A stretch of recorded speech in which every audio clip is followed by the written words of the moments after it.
Si tu pouvais voyager 1 milliard d'années dans le futur, à quoi ressemblerait notre précieuse planète Terre? Chers voyageurs, bien le bonjour.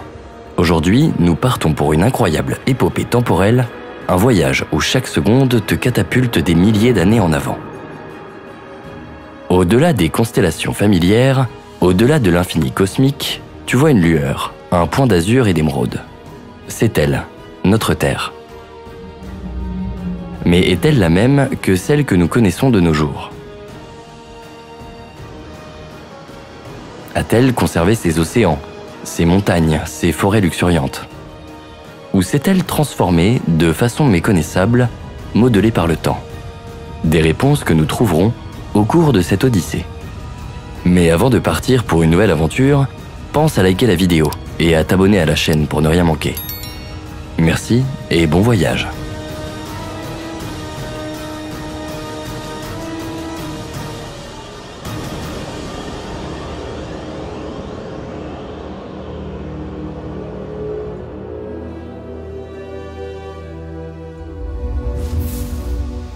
Les astrophysiciens ont été les premiers à aborder la question de la viabilité à long terme de la biosphère. Les études antérieures portant sur la possibilité d'une future habitabilité de la Terre se sont principalement focalisées sur l'interaction entre le réchauffement du Soleil lors de sa transformation en géante rouge, le cycle géochimique carbonate-silicate et la perte d'eau. De nouvelles études ont permis aux scientifiques de prédire l'habitabilité future de la Terre en se basant sur des modèles détaillés. Ces modèles prennent en compte l'influence du Soleil sur les cycles géochimiques, tels que ceux du carbone, de l'oxygène, du phosphore et du soufre. De plus, les chercheurs ont inclus le cycle du méthane, qui englobe le métabolisme des organismes vivants, ainsi que l'échange redox entre la croûte et le manteau. Ces éléments permettent de suivre les processus qui contrôlent le niveau d'oxygène dans l'atmosphère sur une échelle géologique. Ainsi, il est possible de prédire l'évolution de la planète sur des milliards d'années dans le futur. Les scientifiques ont adopté une approche stochastique en sélectionnant aléatoirement des paramètres pour le modèle, y compris des variations dans le taux de dégazage du manteau terrestre et l'accélération de l'érosion. Ils ont établi les conditions initiales pour la Terre il y a 600 millions d'années, puis ont exécuté le modèle environ 400 000 fois, couvrant l'évolution de la planète jusqu'à nos jours. Parmi l'ensemble des essais effectués, seulement environ 5000 ont reproduit des conditions similaires à celles de la Terre moderne. Ces résultats ont alors été utilisés pour prédire l'évolution future de notre planète. Malgré une certaine incertitude, aucun des scénarios ne prédit une atmosphère enrichie en oxygène pendant encore plus de 1,5 milliard d'années. Cette hypothèse ne pourrait se réaliser que dans le scénario évidemment impossible, dans lequel le Soleil n'augmenterait pas sa luminosité.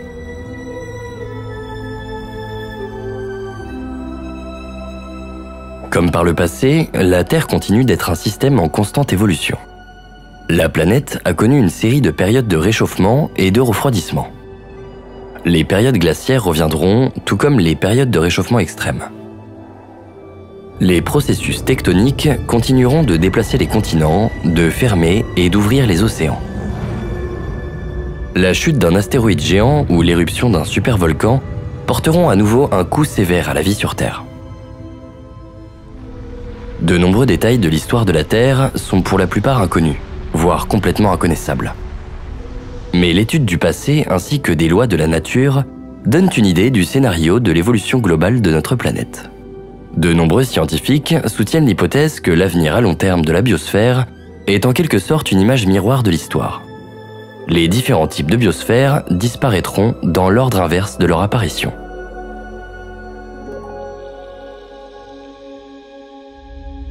Les changements climatiques actuels sont observés partout dans le monde. Depuis les rives de la baie de Chesapeake, les marées signalent une augmentation constante du niveau des marées par rapport aux décennies précédentes. Année après année, le Sahara s'étend plus au nord, transformant les terres agricoles autrefois fertiles du Maroc en un désert poussiéreux. La glace de l'Antarctique fond rapidement et se brise. Les températures moyennes de l'air et de l'eau augmentent constamment. Tout cela reflète un processus de réchauffement climatique progressif. Un processus que la Terre a connu d'innombrables fois dans le passé et continuera de vivre à l'avenir, mais qui est aujourd'hui largement amplifié par l'activité humaine sur une période relativement courte à l'échelle des temps géologiques. Le réchauffement peut s'accompagner d'autres effets, parfois paradoxaux.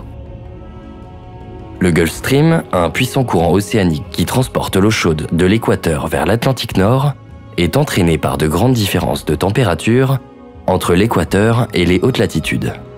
Si en raison du réchauffement climatique, le contraste de température diminue, comme le suggèrent certains modèles climatiques, alors le Gulf Stream pourrait s'affaiblir ou s'arrêter complètement.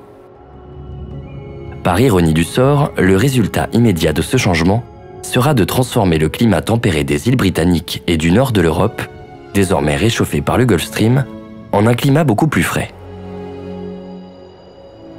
Des changements similaires se produiront avec d'autres courants océaniques, par exemple avec le courant venant de l'océan Indien, dans l'Atlantique Sud, au-delà de la Corne de l'Afrique. Cela pourrait provoquer un refroidissement du climat doux de l'Afrique du Sud ou un changement du climat de mousson qui fournit à une partie de l'Asie des pluies fertiles.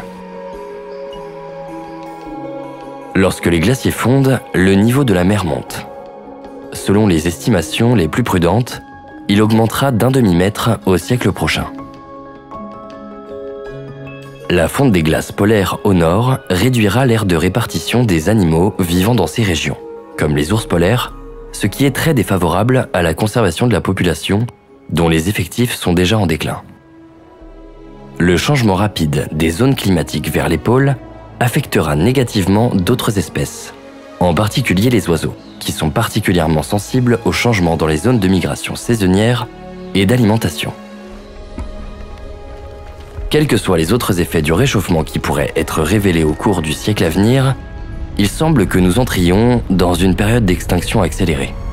Connaissant l'histoire de la Terre, de tels événements sont courants, et donc inévitables à l'échelle planétaire. Entre les changements très lents et les changements rapides, il y a des processus géologiques qui prennent généralement des siècles, voire des millénaires, notamment des changements dans le climat, du niveau de la mer et des écosystèmes qui peuvent passer inaperçus pendant des générations. La principale menace n'est pas les changements eux-mêmes, mais leur degré. Car l'état du climat, le niveau de la mer ou l'existence même des écosystèmes peuvent atteindre un niveau critique. L'accélération des processus de rétroaction positive peut frapper notre monde de manière inattendue. Ce qui généralement demande plusieurs millénaires peut se produire en l'espace de plusieurs dizaines d'années. Pour mieux comprendre les conséquences d'une hausse rapide et brutale du climat, revenons en arrière.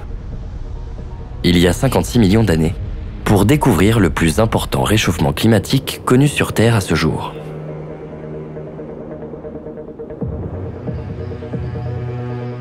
Cette époque a considérablement affecté l'évolution et la répartition des mammifères, causant également des extinctions, des modifications de la flore et d'énormes migrations de la faune. Pour te donner une idée, le globe était légèrement différent pendant l'Éocène. L'isthme du Panama ne connectait pas encore l'Amérique du Sud et du Nord, ce qui permettait une circulation océanique entre le Pacifique et l'Atlantique. Cette circulation permettait à l'Antarctique de ne pas être thermiquement isolée, comme c'est le cas aujourd'hui, le passage de Drake n'étant alors pas ouvert. L'Antarctique était donc relié à l'Amérique du Sud à cette époque. Cette disposition des masses continentales, combinée à des niveaux élevés de CO2, explique qu'il n'y avait pas de calotte glaciaire sur Terre. Durant cette période, des palmiers poussaient en Antarctique, dont la température se situait entre 10 et 25 degrés. Des fossiles d'alligators du genre éteint Alognathosuchus ont également été trouvés en Arctique. Dans les océans, les eaux de surface atteignaient presque 36 degrés par endroit. Des études palynologiques montrent l'existence, il y a 55-50 millions d'années, d'une mangrove autour de l'océan Arctique, sur les îles de Nouvelle-Sibérie et dans le delta du Mackenzie au Canada. Le maximum thermique du passage Paléocène-Éocène dura environ 20 000 ans au sein d'une période de 6 millions d'années de réchauffement graduel. L'étude du maximum thermique est importante pour notre époque, car il s'agit du changement de température le plus célèbre et le plus documenté de l'histoire de la Terre. Il est estimé qu'à cette époque, la concentration de CO2 dans l'atmosphère a pu atteindre des valeurs très supérieures à 1000 parties par million, ou ppm. C'est bien plus que la concentration actuelle, qui est d'environ 415 ppm. Probablement provoquée par une intense activité volcanique, une augmentation relativement rapide du dioxyde de carbone et du méthane dans l'atmosphère, deux gaz à effet de serre indissociables. Cet épisode a entraîné un réchauffement de 5 à 8 degrés sur une période de 10 000 à 20 000 ans. Lors de ces événements, entre 1500 à 5000 gigatonnes de carbone furent relâchées dans le système océan-atmosphère en 1000 ans. Cela équivaut entre 1 à 5 milliards de tonnes de CO2 relâchées chaque année dans l'atmosphère pendant 1000 ans. Pour te donner un ordre de grandeur, 40 milliards de tonnes de CO2 ont été libérées par les activités humaines en 2022. Il est important de noter que les écosystèmes terrestres et les océans absorbent environ la moitié des émissions de CO2 d'origine humaine chaque année. Ce processus est connu sous le nom de puits de carbone. Ainsi, environ 50% du CO2 émis par l'activité humaine reste dans l'atmosphère, tandis que l'autre moitié est absorbée par les océans et la biomasse terrestre. Une étude de 2016 basée sur des analyses isotopiques du carbone piégé dans des carbonates sédimentaires de cette époque suggère qu'il a fallu 4000 ans environ pour purger cet excès de carbone. Mais au rythme des émissions actuelles, combien de temps faudra-t-il à la Terre pour réduire notre surplus de carbone? Sans aucun doute, ce sera un problème pour le futur de l'humanité. Mais cela exercera un très faible impact sur l'évolution future de la Terre. Dans le pire des cas, ça ne sera pas la fin du monde. Ça sera la fin de notre monde.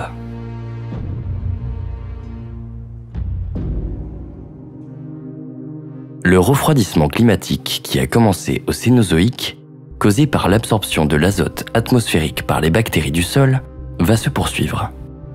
Par conséquent, il est difficile de s'attendre à un réchauffement climatique significatif dans les 100 à 200 prochains millions d'années. Le réchauffement du climat, amorcé après la période glaciaire il y a 10 000 ans, est très probablement temporaire et associé à des fluctuations de l'activité magnétique du Soleil et à cause d'un léger changement orbital qui a rapproché la Terre du Soleil à l'été boréal. Des mesures de paléotempérature réalisées à partir de restes foraminifères planctoniques de la mer des Sargasses sur les 3000 dernières années confirment que l'augmentation locale des températures moyennes actuelles se produit dans un contexte de refroidissement général du climat. Il est intéressant de noter qu'il y a environ 100 millions d'années, la Terre ne possédait pas de calotte glaciaire et les températures moyennes avoisinaient les 17 degrés, alors qu'elles sont actuellement descendues à 15 degrés. Cette légère diminution des températures a entraîné le début d'une nouvelle période glaciaire au milieu du Cénozoïque, avec la formation de glace sur l'Antarctique, puis des glaciations périodiques sur les continents d'Amérique du Nord, d'Europe et d'Asie pendant le Quaternaire. Selon les hypothèses des experts concernant l'élimination progressive de l'azote de l'atmosphère terrestre et son enfouissement dans la croûte terrestre, ainsi que la teneur en azote organique des précipitations, un refroidissement lent du climat devrait se poursuivre à l'avenir, malgré une augmentation de l'activité solaire. Ce refroidissement progressif aboutira éventuellement à un nouvel état d'équilibre avec un climat plus frais. Cependant, ce nouveau niveau climatique, influencé par le métabolisme des micro-organismes décomposeurs d'azote, pourrait ne pas être très propice à la prospérité des formes de vie complexes sur Terre. Ainsi, lorsque la nouvelle ère glaciaire se produira dans l'hémisphère nord, elle pourrait être particulièrement sévère.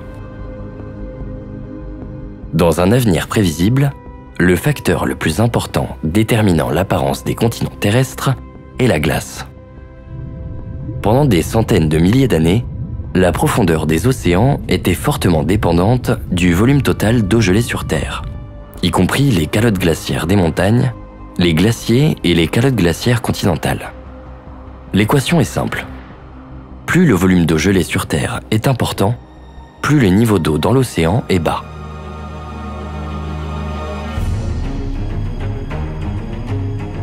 Le passé est la clé pour prédire l'avenir. Mais comment connaissons-nous la profondeur des anciens océans ? Les observations satellitaires du niveau des océans, bien qu'incroyablement précises, ont été limitées aux 2 dernières décennies. Des mesures du niveau de la mer par des jauges de niveau, bien moins précises et sujettes à des variations locales, ont été recueillies au cours du dernier siècle et demi. Les géologues côtiers utilisent la cartographie des caractéristiques de localisation pour étudier les zones côtières. Par exemple, ils examinent les littoraux anciens, tels que les terrasses côtières élevées, qui peuvent être identifiés grâce aux dépôts sédimentaires marins côtiers datant de plusieurs dizaines de milliers d'années. Ces zones élevées peuvent indiquer des périodes passées de montée des eaux. Les positions relatives des coraux fossiles, qui poussent généralement sur la plateforme océanique peu profonde chauffée par le soleil, pourraient prolonger notre historique des événements passés, mais cet enregistrement sera modifié car des formations géologiques montent, coulent et s'inclinent sporadiquement.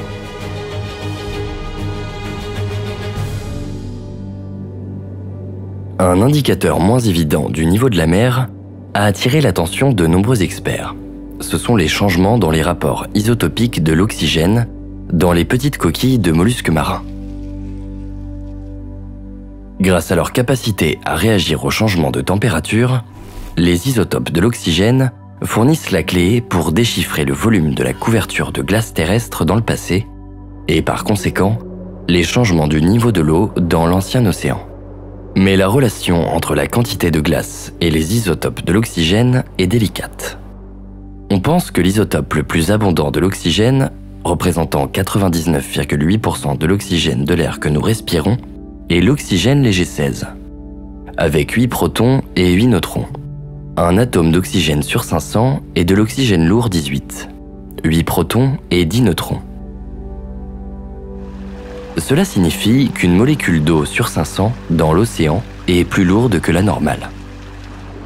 Lorsque l'océan est chauffé par les rayons du soleil, l'eau contenant les isotopes légers de l'oxygène 16 s'évapore plus rapidement que l'oxygène 18. Et donc le poids de l'eau dans les nuages à basse latitude est plus léger que dans l'océan lui-même. Au cours du mouvement inévitable des nuages vers les pôles, l'oxygène de leur molécule d'eau constitutive devient beaucoup plus léger que dans l'eau de mer. Lorsque les précipitations tombent sur des glaciers polaires et les glaciers, les isotopes légers se solidifient dans la glace et l'eau de mer devient encore plus lourde. Pendant les périodes de refroidissement intense de notre planète, lorsque plus de 5% de l'eau terrestre se transforme en glace, l'eau de mer devient particulièrement saturée en oxygène 18 lourd. Pendant les périodes de réchauffement climatique et de recul des glaciers, le niveau d'oxygène 18 dans l'eau de mer diminue. Ainsi, des mesures minutieuses des rapports isotopiques de l'oxygène dans les sédiments côtiers peuvent donner un aperçu rétrospectif des changements dans le volume de glace de surface. C'est exactement ce qu'une équipe de géologues de l'université Rutgers fait depuis des décennies, étudiant les épaisses couches de sédiments marins qui recouvrent la côte du New Jersey. Ces gisements, qui témoignent de l'histoire géologique des 100 000 dernières années, sont saturés de coquilles d'organismes fossiles microscopiques appelés foraminifères. Chaque minuscule foraminifère stocke dans sa composition des isotopes de l'oxygène dans la même proportion que celle de l'océan, au moment où l'organisme a grandi. La mesure couche par couche des isotopes de l'oxygène dans les sédiments côtiers du New Jersey fournit un moyen simple et précis d'estimer la quantité de glace sur une période donnée.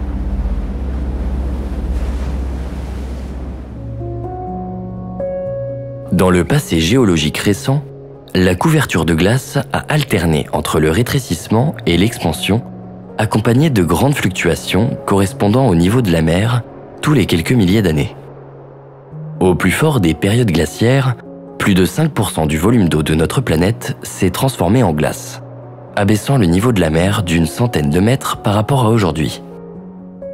On pense qu'il y a environ 20 000 ans, pendant l'une de ces périodes de basses eaux, un isthme terrestre s'est formé à travers le détroit de Bering, entre l'Asie et l'Amérique du Nord. C'est le long de ce pont vers le Nouveau Monde que les humains et les autres mammifères ont migré. À la même époque, la Manche n'existait pas et une vallée sèche s'étendait entre les îles britanniques et la France. Pendant les périodes de réchauffement, lorsque les glaciers ont pratiquement disparu et que les calottes neigeuses se sont amincies sur les sommets des montagnes, le niveau de la mer s'est élevé environ 100 mètres plus haut, submergeant des centaines de milliers de kilomètres carrés de territoires côtiers sur toute la planète.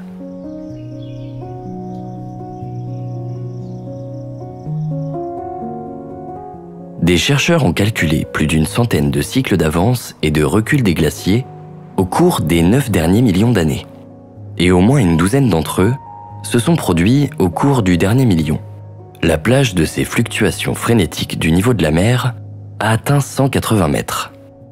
Ces cycles peuvent différer légèrement les uns des autres, mais les événements se produisent avec une périodicité évidente et sont associés au soi-disant cycle de Milankovitch, du nom de l'astronome et géophysicien serbe Milutin Milanković, qui les a découverts il y a environ un siècle. Celui-ci a découvert que les changements bien connus dans les paramètres du mouvement de la Terre autour du Soleil, y compris l'inclinaison de l'axe de la Terre, l'excentricité de l'orbite elliptique et une légère oscillation de son propre axe de rotation, provoquent des changements périodiques du climat à des intervalles de 20 000 à 100 000 ans. Ces changements affectent le flux d'énergie solaire atteignant la Terre. Qu'est-ce qui attend notre planète vers les 50 000 prochaines années ? Il est indéniable que de fortes variations du niveau de la mer se poursuivront, avec des périodes de baisse et d'augmentation. Il est probable qu'au cours des 20 000 prochaines années, les calottes glaciaires des sommets s'accroîtront, les glaciers continueront de croître et le niveau de la mer diminuera d'au moins 60 mètres. Ce niveau a été observé au moins 8 fois au cours du dernier million d'années. Cela aura un effet puissant sur les bordures des côtes continentales.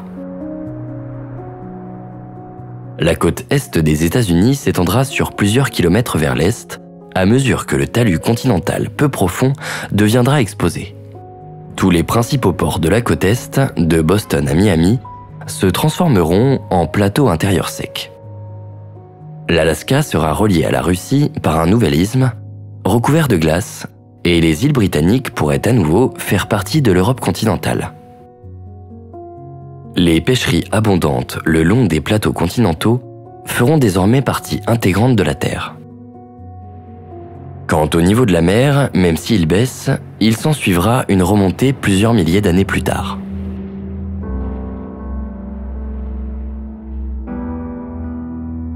Vu du ciel, dans 1 million d'années, la Terre ne changera pas tant que ça. Bien sûr, les continents se déplaceront, mais pas à plus de 45 à 60 km de leur emplacement actuel. Le Soleil continuera de briller, se levant toutes les 24 heures. Et la Lune tournera autour de la Terre en un mois environ. Mais certaines choses vont changer assez fondamentalement.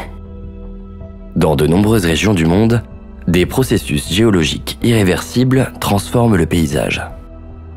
Les contours vulnérables des côtes océaniques changeront particulièrement sensiblement. Un volcan sous-marin actif au large de la côte sud-est de la plus grande des îles hawaïennes s'est déjà élevé au-dessus de 3000 mètres du plancher océanique et grandit chaque année. Dans 1 million d'années, une nouvelle île surgira des vagues de l'océan, déjà appelée l'Hawaï. En même temps, les îles volcaniques éteintes au nord-ouest, dont Maui, Oahu et Kauai, se rétréciront respectivement sous l'influence du vent et des vagues océaniques. En ce qui concerne les vagues, ceux qui étudient les roches pour les changements futurs concluent que le facteur le plus actif dans le changement de la géographie de la Terre sera l'avancée et le retrait de l'océan. Un changement dans le taux de volcanisme du rift prendra très longtemps pour affecter cette géographie selon la quantité de lave plus ou moins solidifiée au fond de l'océan. Le niveau de la mer peut chuter de manière significative pendant les accalmies de l'activité volcanique, lorsque les roches du fond se refroidissent et se calment. Les scientifiques pensent que c'est ce qui a causé la forte baisse du niveau de la mer juste avant l'extinction mésozoïque.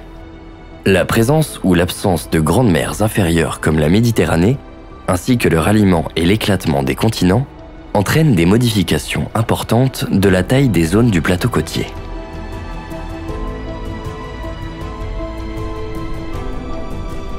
Pour imaginer le monde dans quelques centaines de millions d'années, il faut chercher dans le passé des indices permettant de comprendre l'avenir.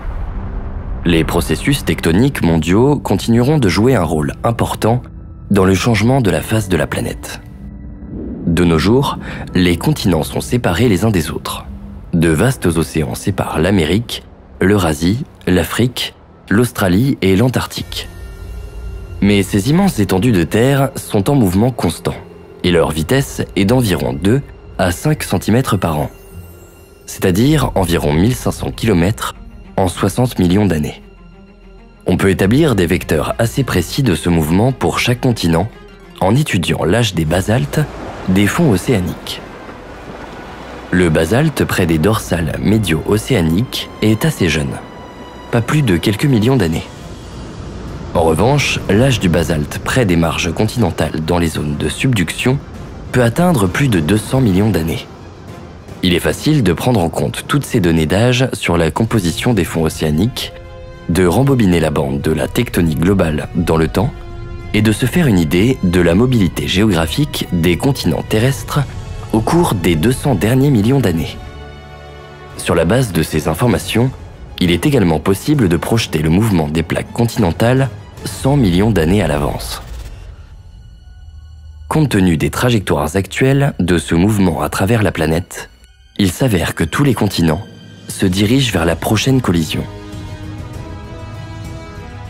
Dans un quart de milliard d'années, la majeure partie de la masse terrestre de la Terre redeviendra un supercontinent géant. Néanmoins, la structure exacte du futur supercontinent reste l'objet de controverses scientifiques. Il est possible de prendre en compte les déplacements actuels des continents et de prédire leur trajectoire pour les 10 ou 20 millions d'années à venir. L'océan Atlantique s'étendra de plusieurs centaines de kilomètres, tandis que l'océan Pacifique se rétrécira d'environ la même distance. L'Australie se déplacera vers le nord en direction de l'Asie du Sud et l'Antarctique s'éloignera légèrement du pôle Sud vers l'Asie du Sud. L'Afrique se déplacera lentement vers le nord au travers de la mer Méditerranée. Dans quelques dizaines de millions d'années, l'Afrique entrera en collision avec l'Europe du Nord, fermant la mer Méditerranée et érigeant à l'endroit de la collision une chaîne de montagnes de la taille de l'Himalaya. Ainsi, la carte du monde dans 20 millions d'années semblera peu familière.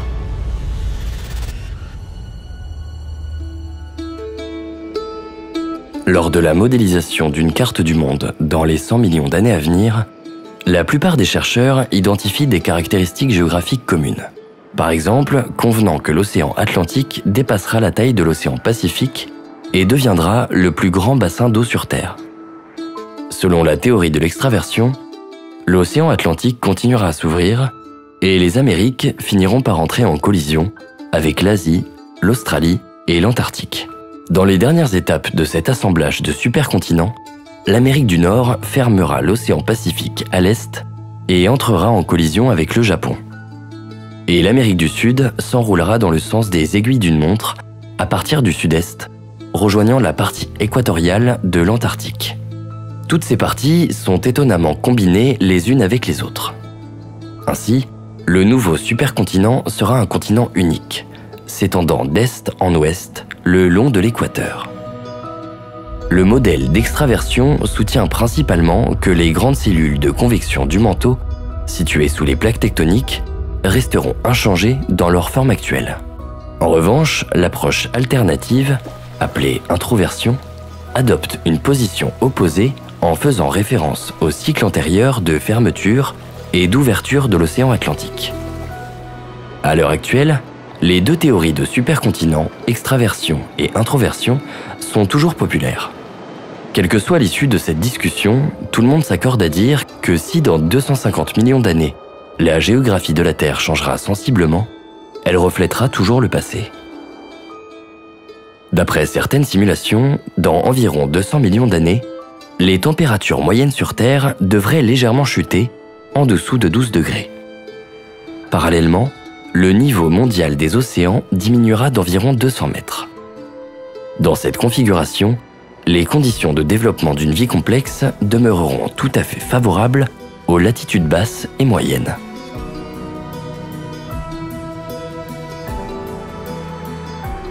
Ce n'est qu'après environ 400 millions d'années que les températures moyennes à la surface de la Terre chuteront à environ 10 degrés et le niveau de l'océan baissera de plus de 500 mètres par rapport à sa position actuelle. Dans cette situation, tous les continents, du nord au sud, même à des latitudes modérées, seront recouverts de glaciers. Et les régions montagneuses aux latitudes équatoriales seront également gelées. Cependant, cette vague de froid ne sera pas permanente. Au bout d'environ 200 à 300 millions d'années supplémentaires, un équilibre devrait s'établir entre la diminution de la température due à l'élimination bactérienne de l'azote de l'atmosphère et à l'augmentation de la luminosité du Soleil. L'assemblage temporaire des continents autour de l'équateur atténuera l'impact des périodes glaciaires et des changements modérés du niveau de la mer. Là où les continents entrent en collision, les chaînes de montagnes s'élèveront. Le climat et la végétation changeront et les niveaux d'oxygène et de dioxyde de carbone dans l'atmosphère fluctueront. Ces changements se répéteront tout au long de l'histoire de la Terre.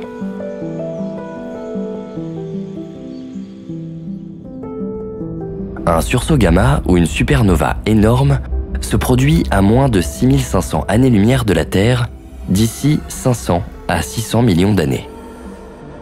Les sursauts de rayons gamma sont des phénomènes énigmatiques qui semblent être les explosions les plus intenses et énergétiques de l'univers.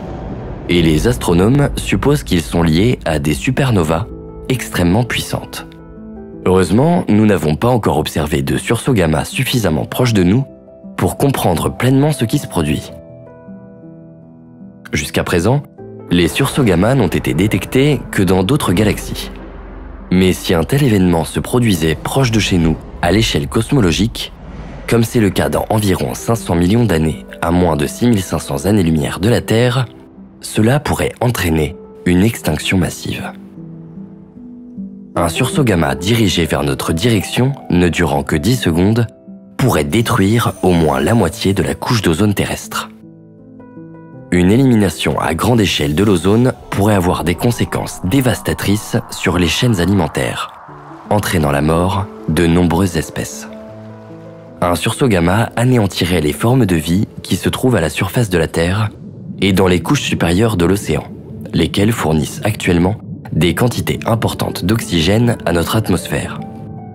Il s'avère que les rayons gamma décomposent également l'oxygène et l'azote présents dans l'atmosphère. Ces gaz se transformeraient en dioxyde d'azote, plus connu sous le nom de smog. Ce dernier envelopperait le Soleil au-dessus des zones fortement polluées. Si ce smog venait à recouvrir la Terre entière, il bloquerait la lumière du Soleil et déclencherait une ère glaciaire mondiale.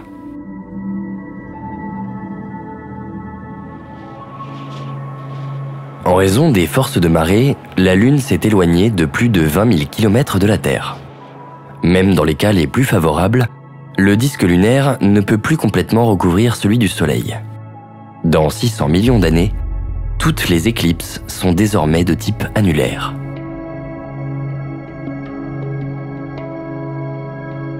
Le destin de la Terre est intimement lié à celui du Soleil, qui, comme toutes les autres étoiles, ne peut briller éternellement.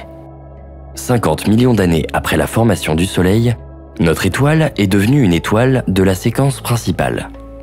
Depuis, sa luminosité a augmenté d'une manière presque linéaire jusqu'à aujourd'hui, augmentant d'environ 1% tous les 110 millions d'années. Dans un délai de 600 millions d'années, notre Soleil subira une transformation graduelle, entraînant une augmentation progressive de sa luminosité et de sa chaleur.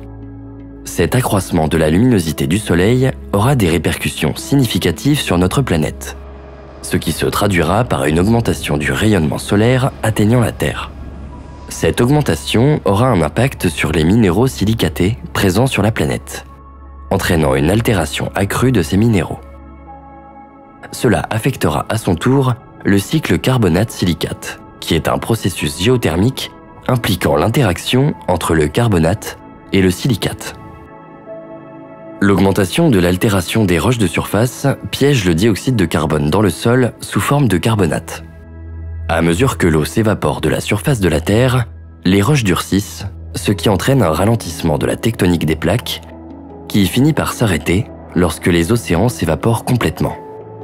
Comme il y a moins de volcanisme pour recycler le carbone dans l'atmosphère terrestre, les niveaux de dioxyde de carbone commencent à chuter.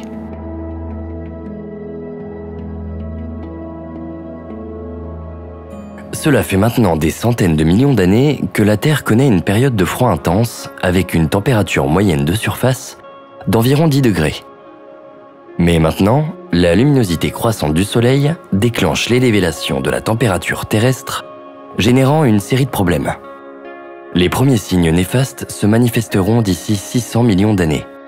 Mais c'est uniquement lorsque la température moyenne atteindra les 47 degrés Celsius, quand la luminosité solaire sera 10% plus importante qu'actuellement, dans 1,1 milliard d'années, que la situation deviendra critique. À partir de ce seuil, la Terre commencera à perdre progressivement son eau, ce qui aura pour conséquence une modification de son atmosphère, la conduisant à devenir une serre humide à cause de l'évaporation massive de l'eau de surface. À ce moment, la quantité d'eau dans la stratosphère devrait augmenter. Ces molécules d'eau seront décomposées par le rayonnement ultraviolet du Soleil via le processus de photodissociation. Ainsi, l'hydrogène s'échappera de l'atmosphère. Le principal résultat devrait être une disparition des océans dans environ 1,1 milliard d'années. Cette vapeur d'eau élevée dans la stratosphère subira une décomposition chimique se séparant en oxygène et en hydrogène. C'est à ce moment-là que les changements majeurs se produiront. Les températures élevées inciteront les océans à absorber davantage de dioxyde de carbone, un gaz essentiel à la vie végétale. Cette absorption aura pour effet de diminuer la quantité de dioxyde de carbone dans l'atmosphère, provoquant ainsi un déséquilibre dans le cycle vital des plantes. On estime que la planète pourra supporter la vie hautement organisée pendant encore 600 millions d'années à partir d'aujourd'hui, car les prévisions actuelles indiquent qu'après cette période, la luminosité croissante du Soleil aura des impacts significatifs sur la biosphère.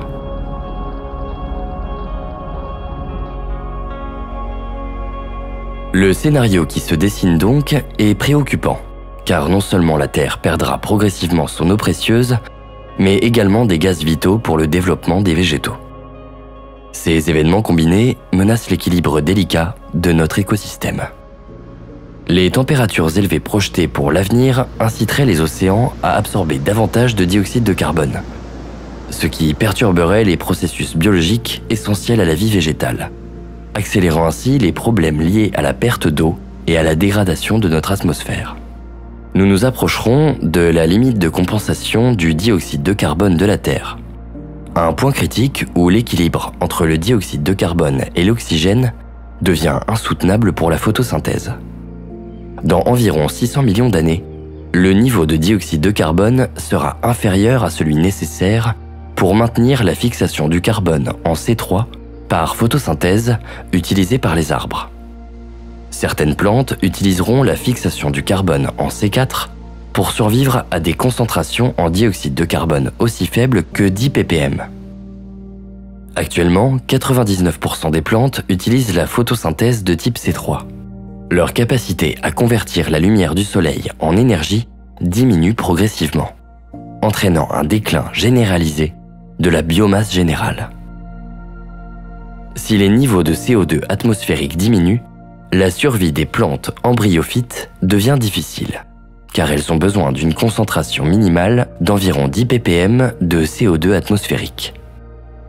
Il est fort probable que l'évolution du vivant permette à un certain nombre d'organismes de s'adapter à ces conditions en utilisant un mécanisme d'acquisition de carbone photosynthétique plus efficace. Lorsque les niveaux descendent en dessous de cette valeur, les plantes complexes commencent à mourir, entraînant une diminution de la production d'oxygène. Cette diminution, combinée à la consommation continue par le biote et à l'oxydation du kérogène, qui sont des carbones organiques dans les roches sédimentaires, conduit à une diminution progressive de l'oxygène atmosphérique jusqu'à ce qu'il atteigne zéro en quelques millions d'années. Les chercheurs estiment que les plantes qui utilisent le processus de photosynthèse C3 pour fixer le dioxyde de carbone atmosphérique devraient disparaître dans 600 millions d'années. Et les plantes C4 au plus tard dans 840 millions d'années, en raison de la perte de dioxyde de carbone de l'atmosphère.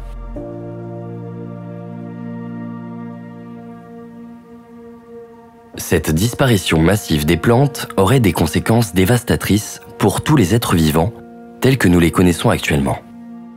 Les plantes sont à la base de la chaîne alimentaire, fournissant de la nourriture et de l'énergie aux herbivores. Leur déclin entraîne une diminution des ressources alimentaires pour les herbivores qui, à leur tour, subissent des conséquences néfastes. Leur population commençant à diminuer et perturbant l'équilibre des écosystèmes. Sans plantes pour produire de l'oxygène par la photosynthèse, les animaux seraient confrontés à une situation désastreuse. Les grands animaux endothermes, comme les mammifères et les oiseaux, seraient probablement les premiers à disparaître en raison de leurs besoins en oxygène plus élevés par rapport aux plus petits animaux endothermes et ectothermes. À mesure que les niveaux d'oxygène atmosphérique diminueraient et que les températures augmenteraient, les mammifères placentaires deviendraient particulièrement vulnérables. Non seulement ils ont des besoins en oxygène plus élevés que les mammifères non placentaires, mais le développement embryonnaire est également très sensible à la chaleur excessive. Les grands mammifères herbivores souffriraient de la diminution des ressources alimentaires à mesure que la disponibilité des plantes diminuerait. Les petits mammifères seraient légèrement moins touchés en raison de leurs besoins en oxygène inférieurs et de leur rapport surface-volume, qui facilite la dissipation de la chaleur. Les mammifères placentaires connaissent des températures corporelles plus élevées que les marsupiaux et les monotrèmes, ce qui les rend potentiellement plus sensibles à l'augmentation des températures.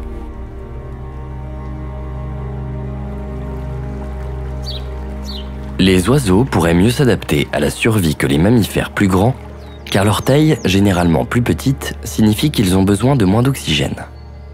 En plus, les oiseaux migrateurs en particulier seraient mieux équipés que des animaux de taille similaire, grâce à leur capacité à parcourir de longues distances à la recherche de refuges plus frais.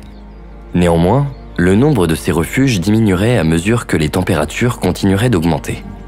Ces refuges seraient également susceptibles de se trouver à des altitudes plus élevées, où moins de surface terrestre serait disponible, ce qui limiterait la taille des populations à mesure que les espèces migreraient vers des altitudes plus élevées. Les vertébrés ectothermes tels que les poissons, les amphibiens et les reptiles pourraient survivre plus longtemps que les animaux endothermes dans ce scénario, grâce à leur meilleure tolérance à la chaleur et à leurs besoins généralement plus faibles en oxygène. Cependant, la diminution de la disponibilité d'eau rendrait certaines espèces d'amphibiens plus vulnérables dans un tel environnement. Les espèces de poissons seraient également en danger, bien que l'évaporation rapide des océans ne se produirait pas encore à ce stade. Les espèces marines pourraient avoir une meilleure capacité de survie par rapport aux espèces d'eau douce en raison du volume d'eau océanique plus important par rapport à l'eau douce. Concernant les ectothermes, la température ambiante influence leur taux métabolique. Une augmentation de la température ambiante entraînerait une augmentation du taux métabolique et donc un besoin accru de nourriture. Par conséquent, les espèces survivantes pourraient être exposées à la famine. Les espèces de reptiles dont la détermination du sexe dépend de la température seraient plus sensibles à l'augmentation des températures. Les invertébrés pourraient être les derniers animaux présents sur Terre avant que toutes les espèces animales ne disparaissent. Certains insectes, tels que les coléoptères, peuvent survivre à des températures atteignant 56 degrés. En général, la vie terrestre serait d'abord plus vulnérable que la vie marine en raison des effets régulateurs de la température de l'eau. Cependant, la perte de végétation terrestre entraînerait une réduction des nutriments atteignant les océans. Les communautés isolées présentes dans les écosystèmes marins, telles que les populations animales vivant près des évents volcaniques, survivraient probablement plus longtemps. Selon la demi-vie de l'oxygène dans l'atmosphère, la vie animale pourrait persister pendant au maximum 100 millions d'années après la disparition des plantes. Certaines cyanobactéries et le phytoplancton pourraient survivre sans les plantes, car elles sont capables de tolérer des niveaux de dioxyde de carbone aussi bas que 1 partie par million. Elles pourraient persister jusqu'à ce que l'atmosphère ne devienne trop appauvrie en dioxyde de carbone pour permettre toute forme de photosynthèse.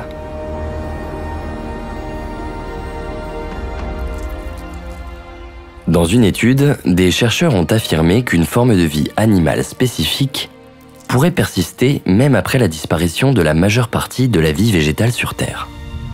Ils ont utilisé des preuves fossiles provenant du schiste de Burgess en Colombie-Britannique au Canada pour étudier le climat de l'explosion cambrienne et l'ont utilisé pour prédire le climat futur lorsque les températures mondiales augmenteraient en raison du réchauffement du Soleil et de la diminution des niveaux d'oxygène, entraînant ainsi l'extinction définitive de la vie animale. Initialement, ils s'attendaient à ce que certains insectes, lézards, oiseaux et petits mammifères puissent persister, ainsi que la vie marine. Cependant, sans un apport continu en oxygène de la part de la vie végétale, ils ont estimé que les animaux mourraient probablement d'asphyxie. Même si suffisamment d'oxygène devait subsister dans l'atmosphère grâce à la persistance d'une certaine forme de photosynthèse, la hausse constante des températures mondiales entraînerait une perte progressive de la biodiversité. À mesure que les températures continueraient d'augmenter, les derniers animaux seraient forcés de se déplacer dans les régions polaires, voire sous terre. Ils seraient principalement actifs pendant les périodes de nuit polaire et se mettraient en estivation pendant les périodes de jour polaire en raison de la chaleur intense. Une grande partie de la surface de la Terre deviendrait alors un désert aride et la vie se concentrerait principalement dans les océans. Cependant, en raison d'une diminution des apports de matière organique provenant de la Terre, ainsi qu'une réduction de l'oxygène dissous, la vie marine disparaîtrait également, suivant un schéma similaire à celui de la surface terrestre.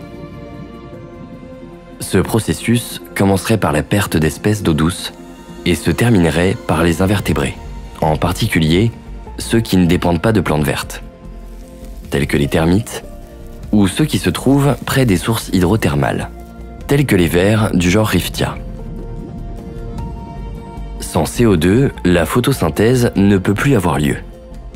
Sans la vie végétale pour recycler l'oxygène dans l'atmosphère, l'oxygène libre et la couche d'ozone disparaîtront de l'atmosphère, permettant à des niveaux intenses de lumière UV mortelle d'atteindre la surface.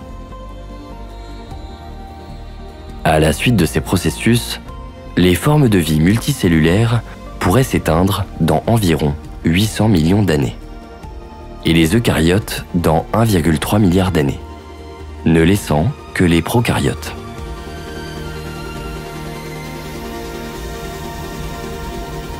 Pour subvenir aux besoins en énergie du Soleil, il faut que les réactions de fusion nucléaire qui se déroulent en son cœur convertissent environ 500 tonnes d'hydrogène en hélium chaque seconde.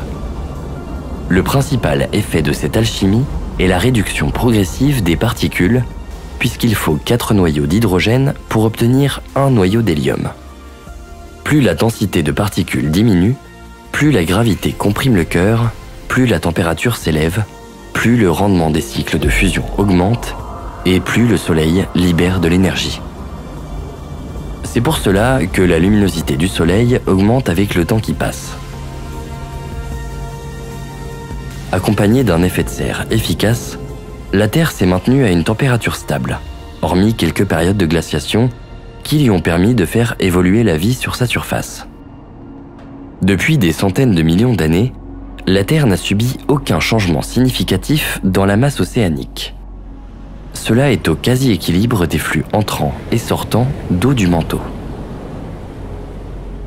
Pour maintenir l'eau à l'état liquide sur notre planète, il est essentiel d'établir un équilibre entre l'énergie solaire absorbée et celle qui est émise, permettant ainsi de maintenir des températures adéquates. Cet équilibre est crucial pour la survie de la vie telle que nous la connaissons. Lorsque la quantité de gaz à effet de serre dans l'atmosphère terrestre augmente, ce qui est observé actuellement, cela entraîne un nouvel équilibre énergétique où l'effet de serre crée une couverture supplémentaire, provoquant ainsi un réchauffement de la surface. La Terre dispose d'un mécanisme de régulation intégré appelé cycle carbonate-silicate, qui contrôle la quantité de dioxyde de carbone présente dans l'atmosphère afin de maintenir un climat stable. Malheureusement, ce cycle opère sur une échelle de temps de l'ordre d'1 million d'années, ce qui le rend trop lent pour être une solution efficace pour le problème actuel du réchauffement climatique auquel nous, les humains, sommes confrontés. Progressivement, même pendant la période calme actuelle de la combustion d'hydrogène, le Soleil s'élève inexorablement en température.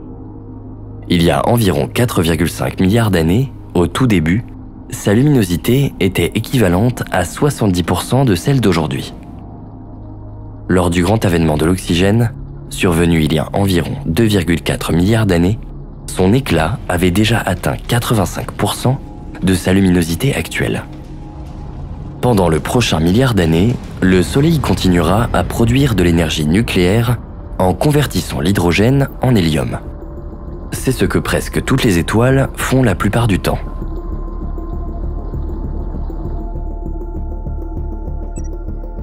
À mesure que le Soleil transforme l'hydrogène en hélium dans son noyau, le poids moléculaire moyen augmente, ce qui entraîne une augmentation de la température du noyau et de la vitesse de la réaction de fusion, connue sous le nom de chaîne proton-proton. Cela conduit graduellement à une augmentation de la libération d'énergie de l'étoile. Ainsi, le Soleil brillera encore plus intensément. Lorsque la quantité d'énergie entrante augmente, cela peut également contribuer au réchauffement de la planète. C'est précisément ce qui se produit lorsque la luminosité du Soleil augmente progressivement. Bien que le climat de la Terre puisse connaître des variations à plus court terme en raison des saisons, des changements dans la composition atmosphérique tels que l'ajout de gaz à effet de serre d'origine humaine, ainsi que des facteurs tels que la poussière volcanique et les cycles de Milankovitch, la surface de la Terre connaît un réchauffement lent mais constant en raison de l'augmentation de la luminosité solaire. Pendant un certain temps, peut-être même plusieurs centaines de millions d'années, la rétroaction de la Terre pourra atténuer cet effet. Plus l'énergie thermique est importante, plus l'évaporation est intense. D'où l'augmentation de la nébulosité, qui contribue à la réflexion de la majeure partie de la lumière solaire vers l'espace. L'augmentation de l'énergie thermique signifie une altération plus rapide des roches, une plus grande absorption de dioxyde de carbone et des niveaux de gaz à effet de serre plus faibles. Ainsi, les rétroactions négatives préserveront assez longtemps les conditions de maintien de la vie sur Terre. À un certain point, l'atmosphère terrestre atteindra un seuil où elle ne sera plus capable de maintenir un équilibre énergétique stable, entraînant ainsi l'amplification de l'effet de serre. Ce phénomène est souvent comparé à une serre en fuite, qui se caractérise par une rétroaction positive. Lorsque la surface de la planète se réchauffe, cela entraîne une augmentation de l'évaporation de l'eau dans l'atmosphère. L'eau est un puissant gaz à effet de serre, ce qui renforce l'effet de serre et entraîne un réchauffement supplémentaire de la surface de la planète. Pendant plusieurs millions d'années, la vie cellulaire peut persister dans de telles conditions. Cependant, le moment critique arrivera inéluctablement. Lorsque l'effet de serre deviendra incontrôlable, il entraînera un réchauffement de la surface de la Terre au point où les océans atteindront un état d'évaporation complète. Malgré une quantité accrue de vapeur d'eau près de la surface de la Terre, il n'y aura plus d'océan liquide. Après ça, il ne faudra que quelques centaines de millions d'années pour que les océans s'évaporent, transformant l'atmosphère en un bain de vapeur sans fin.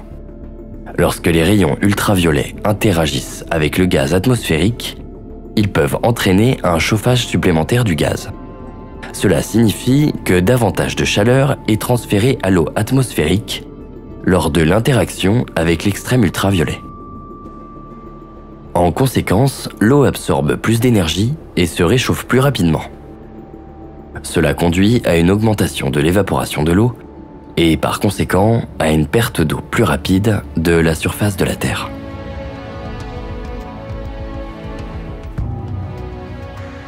Une autre façon de l'expliquer est d'utiliser le concept de zone habitable, qui fait référence à la région orbitale autour d'une étoile où une planète peut maintenir de l'eau liquide, à condition d'avoir une atmosphère adéquate. Actuellement, le bord intérieur de la zone habitable du Soleil se situe à environ 95% de la distance entre la Terre et le Soleil. Notre planète sera alors complètement dépourvue de vie, mais la véritable apocalypse se produira plus tard. À mesure que la luminosité du Soleil augmentera, le bord intérieur de la zone habitable se déplacera progressivement plus loin. Il est difficile de déterminer précisément quand le bord intérieur de la zone habitable atteindra l'orbite terrestre, mais cela est estimé à environ 1 milliard d'années. Certains extrémophiles peuvent encore vivre dans des refuges à des latitudes plus élevées ou au plus profond du sol, mais ils ne seront que des vestiges éphémères d'une biosphère autrefois exubérante, une situation qui pourrait rappeler la symétrie attrayante des débuts de la vie sur Terre. Il est très probable que la Terre suive le destin de Vénus, devenant ainsi un monde chaud et stérile. La zone habitable de notre Soleil s'étant décalée vers l'extérieur du système solaire, Mars est maintenant situé dans cette zone. Il est possible que la température à la surface de Mars s'élève graduellement. Le dioxyde de carbone et l'eau, actuellement gelés sous le sol martien, seront libérés dans l'atmosphère, créant un effet de serre. Ce dernier réchauffera la planète jusqu'à ce qu'elle atteigne les conditions comparables à celles de la Terre aujourd'hui, offrant potentiellement un nouvel îlot possible pour la vie.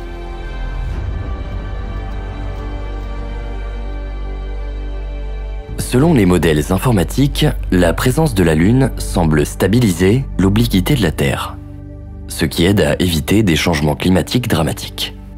Cette stabilité est due au fait que la Lune accélère le mouvement de précession de l'axe de la rotation de la Terre, empêchant ainsi les résonances entre la précession de la rotation et la précession du plan orbital de la planète.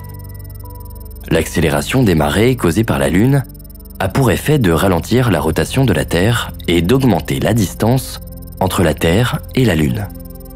À mesure que le demi-grand axe de l'orbite de la Lune continuera d'augmenter, cet effet stabilisateur diminuera.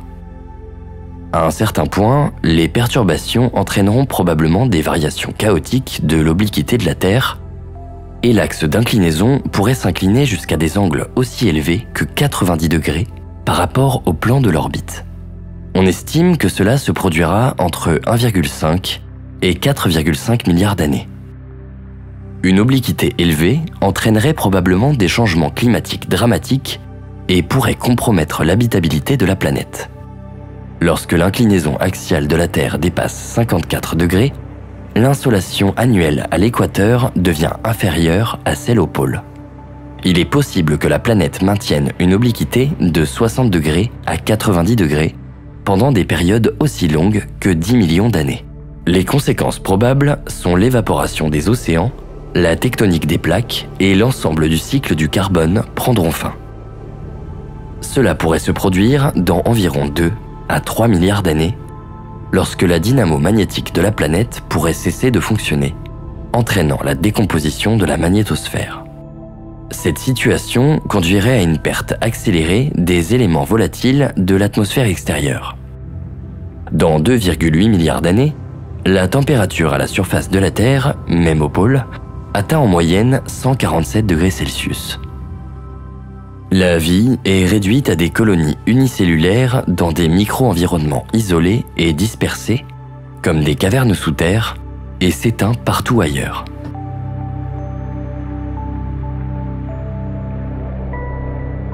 Chaque seconde, le Soleil émet en direction de notre planète un vent solaire correspondant à un flux d'1 million de tonnes de protons et d'électrons. Ces particules sont arrêtées sur leur trajectoire par les ceintures de Van Allen, le champ magnétique de la Terre. Étendu sur 70 000 km, il tire son origine du noyau terrestre constitué de fer et de nickel. Ce dernier est composé d'une partie solide, la graine, et d'une couche liquide épaisse de 2000 km. Le brassage ininterrompu de la couche de métal liquide entraîne la formation d'un champ magnétique. Actuellement, le rayon du noyau interne augmente à un taux moyen d'environ 0,5 mm par an, ce qui se fait aux dépens du noyau externe. Pratiquement toute l'énergie requise pour alimenter la dynamo est fournie par le noyau interne. Il est prévu que d'ici 3 milliards d'années, le noyau interne absorbe la majeure partie, voire la totalité, du noyau externe, ce qui aboutira à un noyau presque entièrement solidifié, composé principalement de fer et d'autres éléments lourds. L'enveloppe liquide restante sera principalement constituée d'éléments plus légers qui subiront moins de mélange. La dynamique des plaques tectoniques est générée par le transfert de chaleur du noyau terrestre vers la surface. Ce transfert de chaleur s'effectue à travers le manteau par convection, parfois associé à la conduction thermique. Lorsque les panaches de chaleur atteignent la croûte, ils libèrent leur chaleur et sont poussés par de nouveaux panaches chauds. Ce mouvement horizontal dans le manteau supérieur est la force motrice du mouvement des plaques tectoniques. Cependant, au fil du temps, la Terre se refroidit, ce qui entraîne une solidification progressive du noyau externe liquide. Cette solidification réduit la convection dans le manteau, limitant ainsi la puissance disponible pour déplacer les plaques. Finalement, après environ 3 milliards d'années, la convection cessera complètement, mettant fin au mouvement des plaques tectoniques. Si la tectonique des plaques cesse à un moment donné, l'intérieur de la Terre se refroidira moins efficacement, ce qui ralentira, voire stoppera la croissance du noyau interne. Dans les deux cas, cela pourrait entraîner la perte de la dynamo magnétique. Sans une dynamo fonctionnelle, le champ magnétique terrestre s'affaiblira rapidement sur une période géologiquement courte d'environ 10 000 ans. La disparition de la magnétosphère entraînera une augmentation de l'érosion des éléments légers, notamment de l'hydrogène, de l'atmosphère terrestre vers l'espace, créant des conditions moins propices à la vie. Dans environ 4 milliards d'années, l'augmentation de la température à la surface de la Terre provoquera un effet de serre incontrôlable, créant des conditions encore plus extrêmes que celles de Vénus actuellement.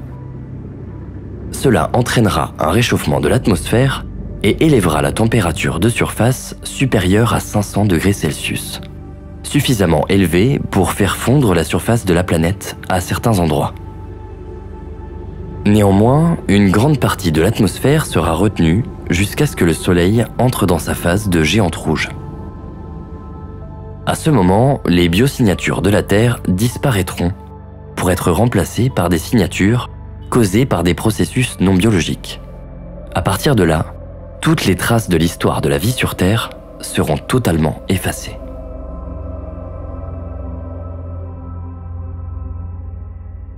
Dans 4,5 milliards d'années, les interactions entre la galaxie d'Andromède M31 et la Voie lactée forment une nouvelle galaxie nommée Milkomeda. La galaxie d'Andromède, également baptisée M31, est une galaxie spirale renfermant jusqu'à 1000 milliards d'étoiles, contre 300 à 400 milliards pour la Voie lactée. Constituée de gaz et de poussière, elle adopte une forme aplatie de disque et contient un bulbe qui se traduit par un renflement sphérique en son centre. Située au départ à 2,55 millions d'années-lumière, la galaxie d'Andromède a toujours été la plus proche de la Voie lactée. Elle s'en est progressivement rapprochée à une vitesse de 120 km par seconde. La rencontre des deux galaxies ne s'apparente pas, au début, à un choc. Étant tellement éloignées les unes des autres, les étoiles vont dans un premier temps se croiser sans se heurter de front, avant de s'éloigner. Cette apparente chorégraphie aboutira quelque temps plus tard à un nouveau rapprochement, qui est cette fois-ci suivi d'une interaction forte entre les deux galaxies. Leurs orbites se retrouvent fortement affectées par l'anarchie des forces gravitationnelles en place durant l'interpénétration des galaxies. Cette rencontre aboutit, après 2 milliards d'années, à la naissance d'un gigantesque système faiblement pourvu de gaz interstellaire. Une nouvelle galaxie, Milkomeda. Contrairement à ses deux parentes, cette nouvelle galaxie est de forme elliptique et les étoiles qu'elle contient sont éparpillées dans une sphère. La Voie lactée et M31 n'existent plus. Cette collision ne perturbera pas les orbites des planètes au sein du système solaire. Si la gravité des étoiles de passage peut détacher des planètes dans l'espace interstellaire, les distances entre les étoiles sont si grandes que la probabilité que la collision de la Voie lactée et d'Andromède cause des perturbations à un système d'étoiles donné est négligeable. Bien que le système solaire dans son ensemble puisse être affecté par ces événements, le Soleil et les planètes ne devraient pas en être dérangés. La nouvelle galaxie voit apparaître une nouvelle flambée d'étoiles. Mais le peu de gaz restant étant rapidement consommé, la formation d'étoiles s'arrête et la nouvelle galaxie s'éteindra doucement, à mesure que ces nouvelles étoiles mourront.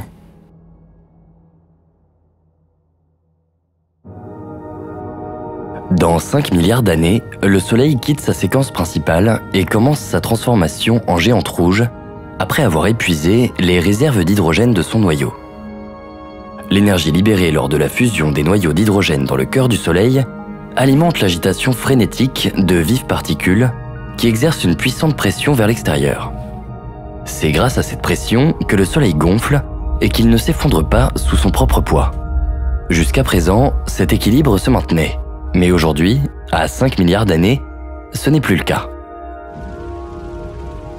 Même si le Soleil regorge encore de noyaux d'hydrogène, il n'en a quasiment plus dans son cœur.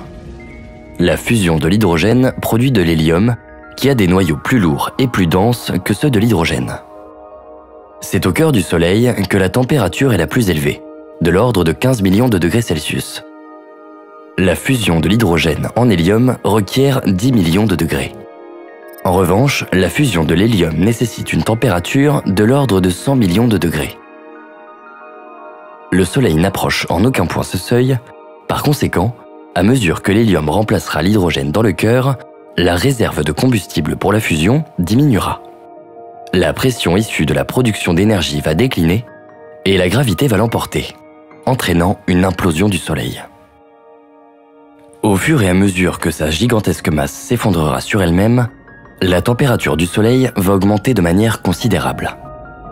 Malgré cette pression et la température extrême, la fusion de l'hélium n'est toujours pas possible, et l'hydrogène enclenche alors une seconde phase de fusion au sein même d'une fine couche autour du cœur de l'hélium. La fusion de l'hydrogène se produisant à un rythme démesuré, la poussée se produit alors de manière bien plus intense que précédemment. Le Soleil va enfler jusqu'à atteindre des proportions colossales, atteignant plus de 100 millions de kilomètres de diamètre, soit presque 100 fois son diamètre actuel. Se transformant en une géante rouge puissante, il deviendra des milliers de fois plus lumineux qu'il ne l'est aujourd'hui. Il quitte alors sa séquence principale pour devenir une géante rouge. Bien évidemment, les planètes du système solaire vont subir directement ce changement.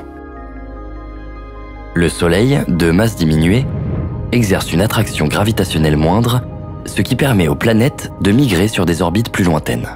Les planètes vont-elles seulement suffisamment loin afin de gagner la course contre l'augmentation du diamètre du Soleil ? Mercure perd la course, avalé par le Soleil et brièvement vaporisé. Mars, qui gravite plus loin, s'en sort sans encombre. Vénus a de la chance, le Soleil s'arrête de gonfler juste avant d'atteindre sa nouvelle orbite. Et dans le même temps, la Terre est également épargnée. Les conditions y sont néanmoins fondamentalement différentes. La Terre et Mars sont en rotation synchrone avec le Soleil. La température moyenne atteint désormais plusieurs milliers de degrés. À quoi ressemble aujourd'hui un lever de soleil vu de la Terre ? À la place d'un joli disque jaune chaleureux et égayant, prend place un gigantesque cercle de couleur rouge s'installant lentement au-dessus de l'horizon. Mars ne tardera pas à connaître le même sort que la Terre. L'atmosphère commence à se réchauffer. Les potentielles formes de vie sur cette planète ne résisteront pas à plus de 1 milliard d'années supplémentaires. Désormais, 2 nouvelles orbites prennent place dans la zone habitable de notre système solaire.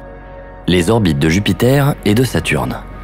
Bien qu'aucune des deux planètes ne soit pourtant propice à accueillir la vie, que ce soit Jupiter avec de l'eau dans ses nuages ou Saturne étant complètement constitué de gaz, leurs lunes respectives pourraient devenir des lieux propices à l'apparition d'une forme de vie primitive dès lors que les températures auront remonté.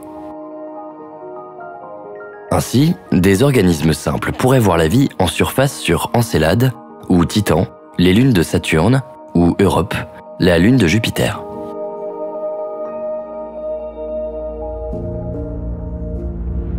La plus grande partie de l'atmosphère terrestre sera progressivement perdue dans l'espace.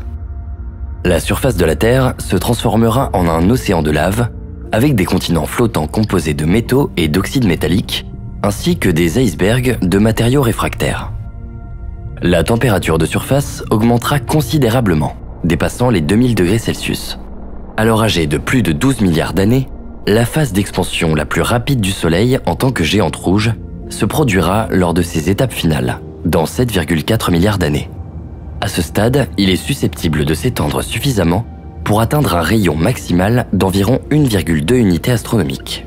Le Soleil aura perdu plus d'un tiers de sa masse actuelle, qui se sera dispersée sous la forme d'un vent solaire intense.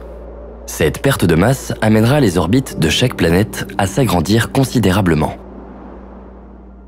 En considérant ce phénomène, Vénus et la Terre pourraient sans doute échapper à l'incinération. Mais d'autres études suggèrent que les deux planètes seraient quand même absorbées à cause des interactions de marée avec les gaz ténus de l'enveloppe extérieure dilatée du Soleil. Les prévisions concernant la fin de notre planète sont donc assez sombres. L'interaction gravitationnelle de la Terre avec l'atmosphère externe du Soleil entraînera une diminution de l'orbite terrestre. L'effet de traînée de la chromosphère du Soleil réduira progressivement l'orbite de la Terre. Ces effets compenseront en partie la perte de masse du Soleil, ce qui rend probable que le Soleil finisse par engloutir la Terre dans environ 7,59 milliards d'années. La traînée atmosphérique du Soleil peut également provoquer la désintégration de l'orbite de la Lune. Lorsque l'orbite de la Lune se sera rapprochée à une distance de 18 470 km, elle franchira la limite de roche de la Terre, ce qui signifie que les forces de marée exercées par la Terre briseront la Lune, la transformant en un système d'anneaux. La plupart de ces anneaux orbitaux commenceront à se décomposer et les débris résiduels impacteront la Terre. Par conséquent, même si le Soleil n'engloutit pas directement la Terre, il est possible que la planète se retrouve sans Lune. Mais la trajectoire décroissante de la Terre vers le Soleil peut éliminer le manteau terrestre, ne laissant que son noyau. Finalement, le noyau de la Terre sera également détruit 200 ans plus tard. Selon ce scénario sombre, la géante rouge du Soleil détruira simplement la Terre, qui s'évaporera dans l'atmosphère solaire chaude et cessera d'exister.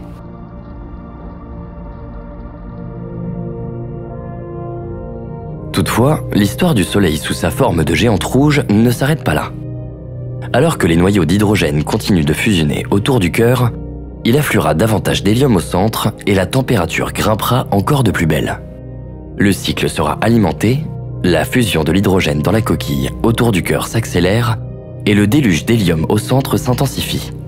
Cette phase durera 500 millions d'années avant de voir le cœur atteindre, enfin, la température nécessaire à la fusion de l'hélium, processus produisant du carbone et de l'oxygène. Cette transition de la fusion de l'hydrogène à celle de l'hélium est marquée par une éruption spectaculaire durant laquelle le Soleil se contracte jusqu'à adopter une structure plus constante de sous-géante. Ce nouvel équilibre est de courte durée, puisque 100 millions d'années plus tard, de la même manière que l'hélium avait déplacé l'hydrogène, les noyaux de carbone et d'oxygène chassent l'hélium du cœur en direction des couches voisines. La combustion de l'oxygène et du carbone requiert désormais des températures plus élevées, au moins 600 millions de degrés Celsius. Cette fois-ci, le cœur n'atteindra jamais la température requise permettant de faire repartir les réactions nucléaires. Sa masse n'est pas assez élevée pour atteindre des températures permettant la fusion des noyaux de carbone et d'hydrogène en éléments plus lourds et plus complexes. La combustion de la coquille d'hélium se poursuit et le cœur continue de se contracter jusqu'à ce que le principe d'exclusion de Pauli stoppe l'implosion. Ce mécanisme quantique intervient comme une répulsion. C'est comme si les électrons refusaient d'être comprimés davantage entraînant la fin de la contraction du Soleil. Les couches externes continuent de s'étendre et de refroidir avant de se retrouver dispersées dans le cosmos. Il ne reste qu'une boule de carbone et d'oxygène d'une densité ahurissante, nommée naine blanche. Elle continuera à briller encore quelques milliards d'années. Les réactions de fusion cesseront puisque la température n'est plus assez élevée. L'énergie thermique du Soleil sera doucement dissipée dans l'espace, laissant un sombre globe froid.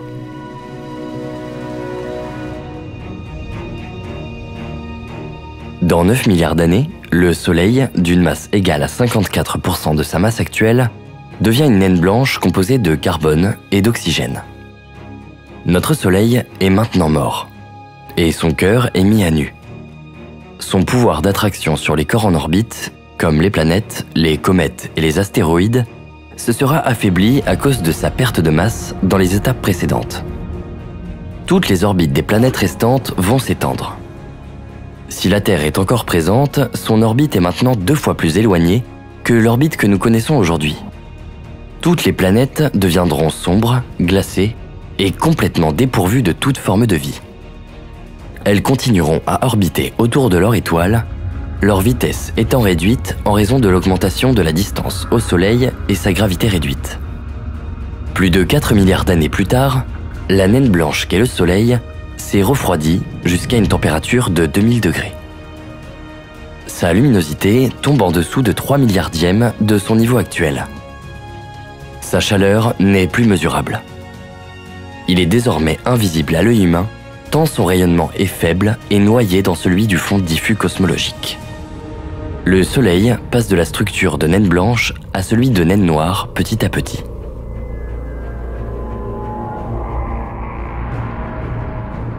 Les perspectives de la destruction de notre planète ne relèvent pas simplement de spéculations, mais reposent sur des prédictions solides basées sur nos avancées scientifiques.